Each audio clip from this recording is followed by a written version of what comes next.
Hello friends, welcome to bright words academy. So friends, जैसे कि हम लोग डिस्क्रिप्टिव आंसर राइटिंग की प्रैक्टिस कर रहे हैं एल्टीमेंस के लिए, तो आज हम लोग शेक्सपियरियन जो फूल हैं उनके क्वेश्चन को देखेंगे। तो जो हमारे शेक्सपियर के वर्क्स में जो फूल्स रहते हैं उनके सिग्निफिकेंस को देखेंगे, उनके रोल को डिस्कस करेंगे। शेक्सपियर के वर्क्स में जो फूल कैरेक्टर रहता है उसको एग्जामिन करेंगे, उस पर आज हम लोग डिस्कशन करेंगे। ओके, होप सो आपको क्लासेस हेल्पफुल हो रही होंगी और आपकी प्रैक्टिस अच्छी चल रही होगी।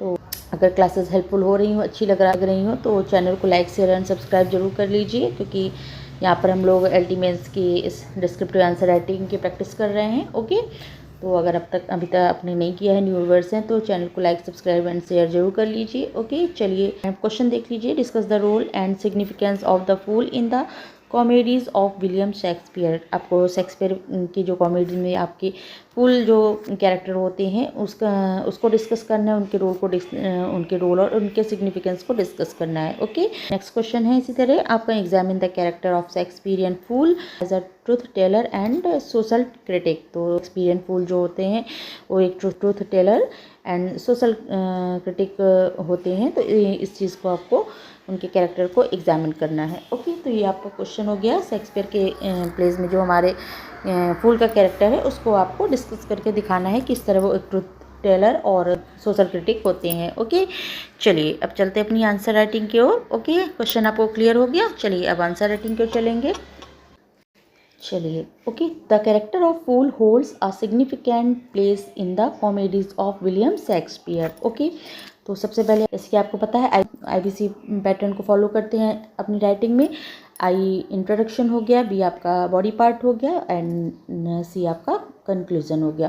तो सबसे पहले आपको इंट्रोडक्शन में बताना होगा कि फूल कैरेक्टर आपको क्या है और शेक्सपियरियन कॉमेडीज़ में उसका सिग्निफिकेंट को दिखाना है और वो कैसे यूज़ होता है। तो इस तरह पहले आपको उसको फूल के कैरेक्टर को यहाँ इंट्रोड्यूस करना होगा इंट्रोडक्शन में, फिर आप बॉडी पार्ट्स में उसके truth teller and social critic के उससे आपको डिस्कस करेंगे। ओके, तो पहले आपको यहाँ इंट्रोडक्शन दिखाना होगा। पहले तो आप क्या बताएंगे, the character of the fool holds a significant place in the comedies of William Shakespeare. तो विलियम शेक्सपियर के जो कॉमेडीज़ हैं उसमें जो आपके फूल का कैरेक्टर है बहुत ही महत्वपूर्ण स्थान रखता है। आपका विलियम शेक्सपियर की कॉमेडीज़ में जो आपका फूल का कैरेक्टर है, आपने कहा ये चीज़। फिर नेक्स्ट आप क्या दिखाएंगे कि in the Elizabethan age a fool और gesture was traditionally kept in a royal courts to amuse the kind and entertain guest. आपने बताया कि एलिजाबेथन एज में जो दरबार वगैरह में जो फूल्स होते थे, जेस्चर फूल या जेस्चर भी कहते हैं उनको, फूल या जेस्चर होते थे, वो उनका काम क्या होता था, उनका काम होता था रॉयल कोर्ट्स में किंग हो गए एंड जो गेस्ट हो गए, जो मेहमान हो गए, अतिथि वगैरह हो जाते थे, उनका मनोरंजन करना काम होता था। जब एलिजाबेथन एज के टाइम में जो दरबार कोर्ट वगैरह होता था वहाँ पर आपकी जो जेस्चर एंड फूल होते थे उनका काम होता था एंटरटेन करना। वहाँ के जो अतिथि हो गए, राजा लोग को, वो एंटरटेन करना काम होता था ये आपके जेस्चर और फूल का। ओके, ये आपने पॉइंट यहाँ पर दिखाया कि उनका काम क्या होता था जब कोर्ट वगैरह एलिजाबेथन एज के समय। फिर आगे आप क्या बताएंगे, however Shakespeare transferred this conventional comic figure into a character of remarkable wit, intelligence and philosophical depth. अब उस समय एलिजाबेथन एज में कोर्ट वगैरह में जो जेस्चर फूल होते थे वो उनका काम एंटरटेन करना होता था, राजा और किंग और गेस्ट वगैरह को एंटरटेन करना काम होता था। हाउएवर शेक्सपियर कैसे ट्रांसफॉर्म कर दिया in this conventional comic figure को, इस कन्वेंशनल कॉमिक फिगर को कैसे ट्रांसफर कर दिया into a character of remarkable wit, intelligence and philosophical depth. तो शेक्सपियर ने क्या किया, शेक्सपियर ने इस पारंपरिक जो आपका हास्य पात्र था, हास्य पात्र कह देंगे क्योंकि वो समय एंटरटेन करते थे अतिथियों को, तो वो हास्य, चुटकुले और गीतों के माध्यम से वहाँ का वातावरण कोर्ट का हल्का बनाते थे। जो जेस्चर वगैरह है एलिजाबेथन एज में जो कोर्ट का माहौल हल्का बनाने के लिए चुटकुले, गीतों के माध्यम से और हास्य करके इस तरह वातावरण को, एटमॉस्फेयर को वहाँ पर हल्का बनाते थे, मनोरंजन पूर्वक बनाते थे। ओके, तो अब शेक्सपियर ने क्या किया, बताएंगे फिर आगे कि उस समय की क्या करते थे, क्या काम था इनका, और फिर शेक्सपियर ने इसको ट्रांसफॉर्म कैसे कर दिया। इस कन्वेंशनल कॉमिक फिगर को, इस पारंपरिक जो आपका हास्य पात्र है उसको केवल मनोरंजन तक सीमित ही नहीं रहने दिया आपका, बल्कि उस कैरेक्टर को wit, intelligence and philosophical depth दी। मीन्स क्या है कि इस पात्र को, इस कैरेक्टर को शेक्सपियर ने खाली हास्य बात तक ही नहीं सीमित रखा, मनोरंजन के लिए नहीं सीमित रखा, बल्कि उसे गहरी बुद्धिमत्ता, तीक्ष्ण व्यंग और दार्शनिक दृष्टि से संपन्न बना दिया। क्या कि transform this conventional comic figure into a character of remarkable wit, intelligence and philosophical depth.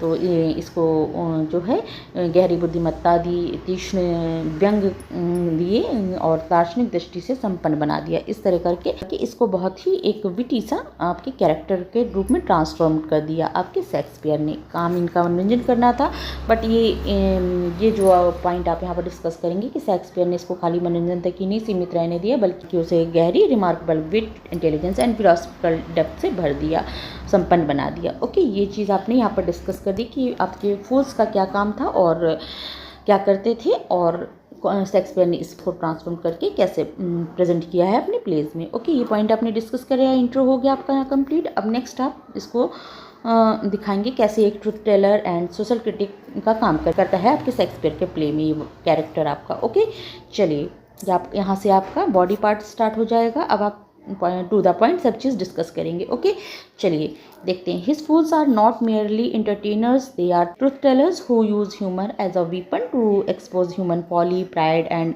Hypocrisy. Okay, तो अब यहाँ पर आप क्या बताएंगे? शेक्सपियर के फूल नॉट मेयरली एंटरटेनर्स, यहाँ पर बात करेंगे कि फूल जो है शेक्सपियर के वो केवल आपके इंटरटेनर्स नहीं थे, केवल आपके फूल के कैरेक्टर जो है केवल हंसाने वाले पात्र नहीं थे, बल्कि ट्रुथ टेलर्स, बल्कि वो क्या थे, बल्कि वे सत्य बोलने वाले थे। Who use humour as a weapon, सत्य बोलने वाले थे, वे हास्य को हथियार की तरह बनाकर ह्यूमन फॉली को, मनुष्य की मूर्खता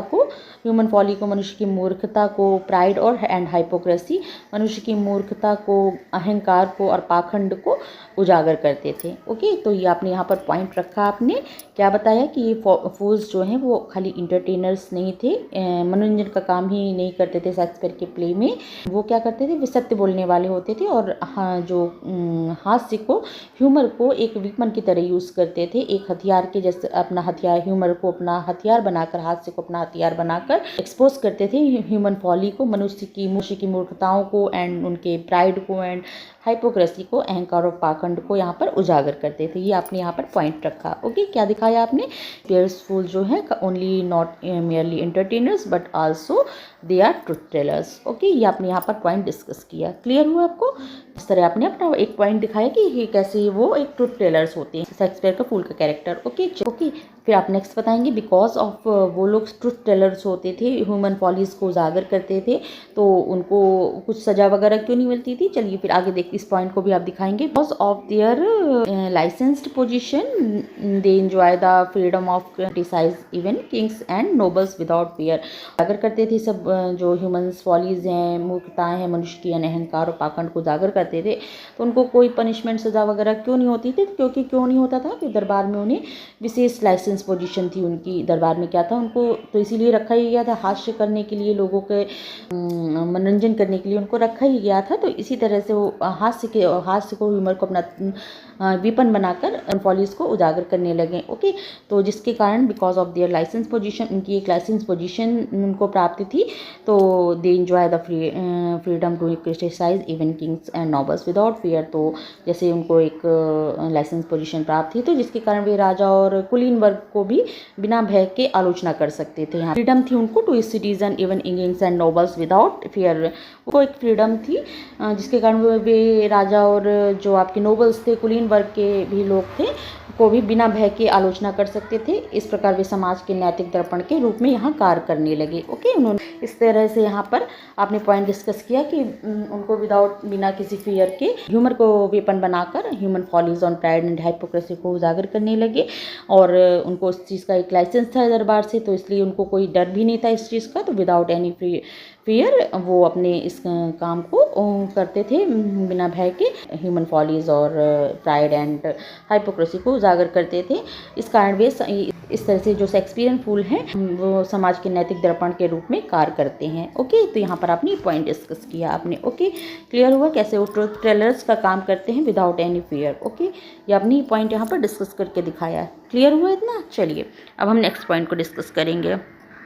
ओके, एक पॉइंट आपका डिस्कस हो गया कैसे वो ट्रुथ टेलर्स का काम करते हैं शेक्सपियर्स वर्क में। ओके, चलिए नेक्स्ट पॉइंट अब हम डिस्कस करेंगे क्या है हमारा, Shakespeare's presents mainly 2 types of fools. अब आप दिखाएंगे शेक्सपियर ने 2 टाइप्स ऑफ के फूल्स दिखाए अपने प्लेज में, उनके जो जितने प्लेज में उन्होंने अपने वर्क्स जो इंपॉर्टेंट उनके फूल्स हैं उनके नेम है यहाँ पर, उनको कोटेशंस के थ्रू आप यहाँ पर दिखाएंगे। ठीक है, अब इस पॉइंट को आप यहाँ पर डिस्कस करेंगे। क्लियर, चलिए तो द फर्स्ट टाइप इंक्लूड्स, तो 2 टाइप्स के आपने बताया यहाँ पे 2 टाइप्स के फूल्स होते थे इनके वर्क्स में, तो कौन से हैं। First type includes the professional court fools. First type के कैसे थे, प्रोफेशनल कोर्ट फूल्स थे। ओके, तो शेक्सपियर अपने नाटकों में मुख्यतः 2 तरह के आपके फूल प्रस्तुत किए उन्होंने, दिखाए हैं। पहला है उनके पेशेवर दरबारी होते थे जो, जैसे प्रोफेशनल जो कोर्ट फूल्स होते थे जस्ट अब इसके बाद दिखाएंगे जो उन्होंने कोर्ट फूल्स दिखाए, किसमें दिखाए आपने, such a Touchstone in As You Like It में जो आपका टच स्टोन है, एंड फिस्टे जो है आपका 12 नाइट में है। ओके, आपने यहाँ पर 2 का आपने एग्जाम्पल रखा, टच स्टोन में जो आपका कोर्ट फूल्स को दिखा रहे हैं, यहाँ पर कोर्ट फूल्स को यहाँ पर दिखा रहे हैं जो कि आपका टच स्टोन हो गया आपका एज यू लाइक इट में, एंड फिस्टे हो गया आपका 12 नाइट में। ओके, ये आपने यहाँ पर एग्जाम्पल के उसमें रखा कि ये आपके कोर्ट फूल्स हो गए। Okay, these characters are sharp witted and intellectually superior to many others characters. Okay, as you like it का टच स्टोन और 12 नाइट का फिस्टे को बताया, तो ये जो कैरेक्टर है अत्यंत चतुर और बुद्धिमान होते हैं। ओके, ये जो कैरेक्टर हैं बहुत बुद्धिमान दिखाए गए हैं और चतुर होते हैं, and intellectually superior to many other characters, और अदर कैरेक्टर्स से बहुत ज़्यादा इंटेलेक्चुअली एंड बहुत ही शार्प विटेड होते हैं। ओके, आपने यहाँ पर ये क्लियर किया इसके एग्जाम्पल रख के। तो अब फिस्टे वाइजली रिमार्क्स, अब यहाँ पर एक फिस्टे का रिमार्क्स के थ्रू दिखा देंगे कि इनकी विजडम कैसे दिखाई दे। फिस्टे वाइजली रिमार्क्स, फिस्टे ने जो ये कहा है कैसे किया है, better a witty fool than a foolish विट। तो ये आपका फिस्टे का स्टेटमेंट है, यहाँ पर आपने एक कोट लगा दिया जो कि आपकी फिस्टे कह रहा है कि better a witty fool than a foolish विट। तो यहाँ पर वो स्पष्ट करता है कि यहाँ पर सच्ची बुद्धिमत्ता कभी कभी मूर्खता के आवरण में छिपी हुई होती है। Better witty fool than a foolish विट का ये फिस्टे की लाइन है, क्या है कि एक बेवकूफ़ बुद्धिमान से बेहतर एक मजाकिया मूर्ख होता है। ओके, तो यहाँ पर कहने का मतलब क्या है, a better witty fool than a foolish wit, एक बेवकूफ़ बुद्धिमान से आपका बेटर होता है एक विटी फूल। एक विटी फूल जो होता है, अगर एक बेवकूफ़ कोई बुद्धिमान है तो उससे ज़्यादा बेटर आपका एक विटी फूल होता है। ये आपके फिस्टे की लाइन है। ओके, ये आप ध्यान रखिएगा, फिस्टे कहता है आपके। ओके, सजेस्टिंग डैट, क्या सजेस्ट कर रहा है, फिर आप दिखाएंगे सजेस्टिंग डैट अपेरेंट फूलिशनेस में हाइड ट्रू विजडम। तो इसका कहने का मतलब क्या है कि, तो बताते हैं कि दिखने वाली मूर्खता में सच्ची समझदारी छिपी हो सकती है। इस कहने का क्या है कि जो दिख रहा है, दिखने वाली जो मूर्खता है उसके पीछे आप देखें तो एक समझदारी छिपी हो सकती है। तो यहाँ पर एक कहने का मीन्स है आपके फिस्टे का, जो कि आपके 12 राइट में कह रहा है। ओके, तो अब इसी तरह आपका टच स्टोन का भी आप एक कोट लगाएंगे। यहाँ पर आपने फिस्टे की दिखाया, फिर आप टच स्टोन का भी दिखा देंगे कि Touchstone also observe, Touchstone ने भी कहा है, क्या कहा है, the fool doth think he is wise but the wise man knows himself to be a fool. तो मीन्स क्या है, मूर्ख सोचता है कि वह बुद्धिमान है लेकिन बुद्धिमान आदमी खुद को मूर्ख जानता है।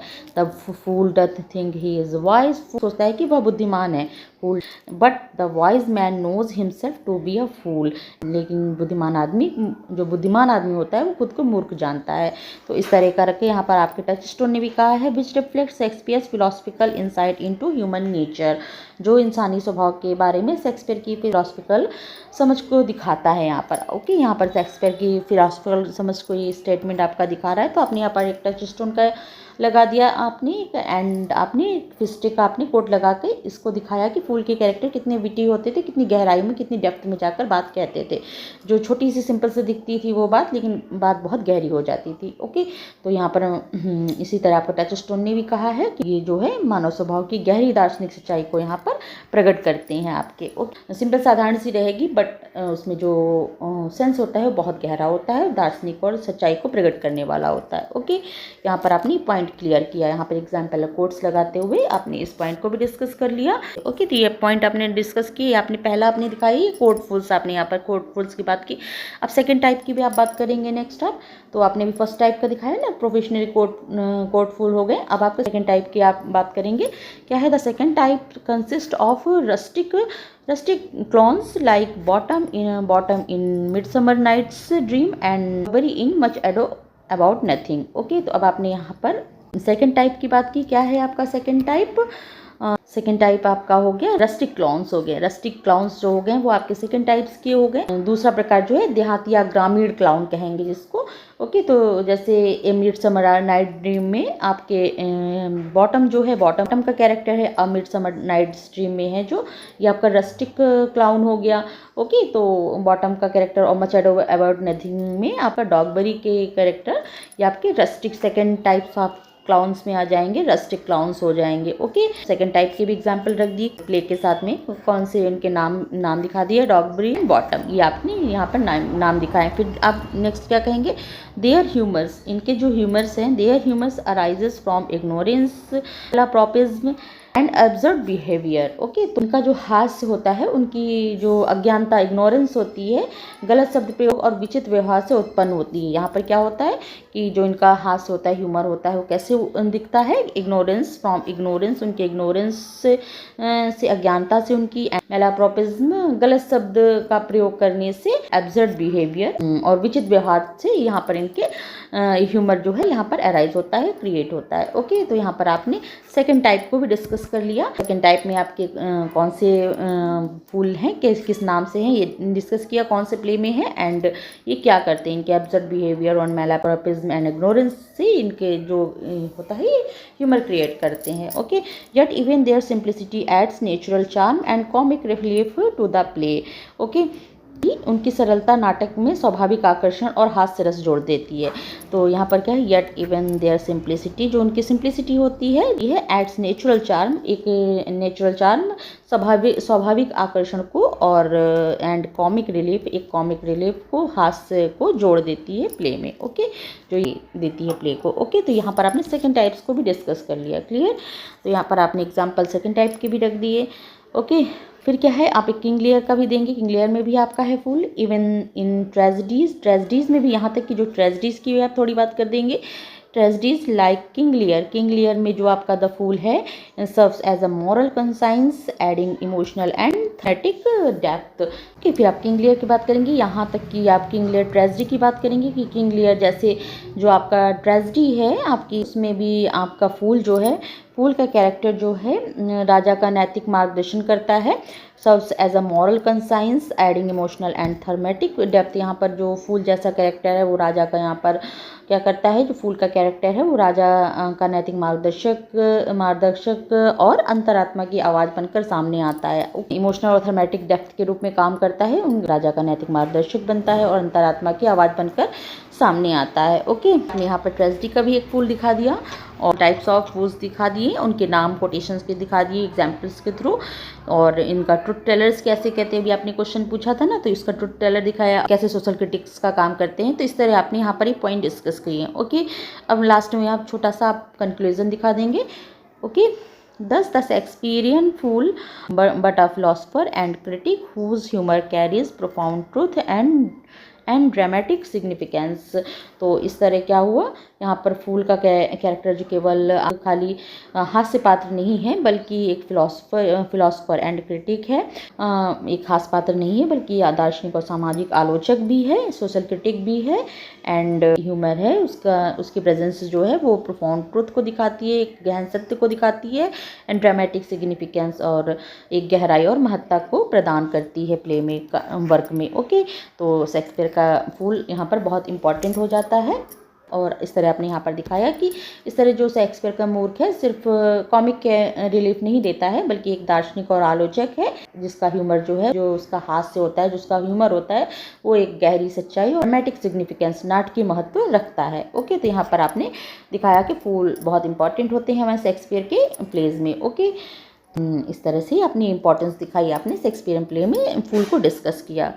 तो ये आपने यहाँ पर कंक्लूजन दिखा दिया एंड हर पॉइंट को किस तरह से उन्होंने अपने हर प्ले में दिखाया है, किस तरह से प्ले में उन्होंने उसको कोटेशन के थ्रू रखते हुए हमने आपके फूल के कैरेक्टर को यहाँ पर डिस्कस किया है। ओके, आप और भी फूल्स जो हैं उसको अपने अकॉर्डिंग कोटेशंस के थ्रू और भी ऐड करके अपने अकॉर्डिंग भी एग्जाम्पल रख सकते हैं। हमने अपने अकॉर्डिंग इसको ऑल पॉइंट्स क्लियर कर लिए हैं।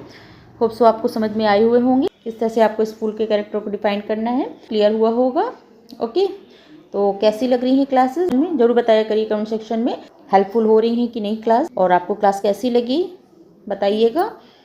और अगर अच्छी लग रही हो, हेल्पफुल हो रही हो तो लाइक शेयर एंड सब्सक्राइब जरूर कर लीजिए। ओके, चलिए फिर मिलते हैं नेक्स्ट लेक्चर में, नेक्स्ट टॉपिक को डिस्कस करेंगे। ओके, और किसी टॉपिक में आप चाहते हो कि हम ले आएँ आपके लिए वीडियो तो आप कमेंट सेक्शन में बता सकते हैं। ओके, चलिए फिर मिलते हैं नेक्स्ट क्लास में। Okay, thank you, thanks for watching.